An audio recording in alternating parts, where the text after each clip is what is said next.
तोतर खान जते जो ॻोठ मुंहिंजो गुलाम शबीर भाउ जेको उते हुयो उन जे घर ते बाहि लॻी जंहिंमें मुंहिंजी भाइटी ऐं भाइटियो सड़ी फोत थी आहे। ऐं मुंहिंजो भाउ गुलाम शबीर उर्फ़ इक़बाल जेको ज़ेरे इलाज आहे हैदराबाद में आहे।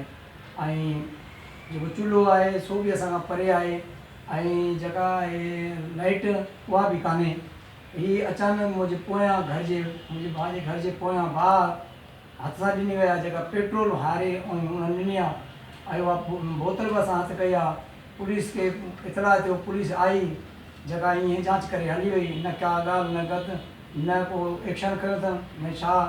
ऐं असां वसवारनि खे अपील था कयूं वज़ीर आला खे ऐं वज़ीर आज़म ताईं ऐं ज़िले जो SP आहे तनवीर साहब तुंहिंजो ख़ुदा जे नाले ख़ुदा तरसी करे असांजो हक़ असुल करे।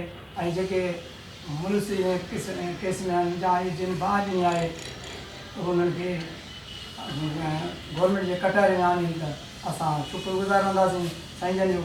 ऐं उन जे लाइ असां अपील था कयूं महिरबानी करे वज़ीर आला वज़ीर आज़म असां इंसाफ़ कयो। असांखे इंसाफ़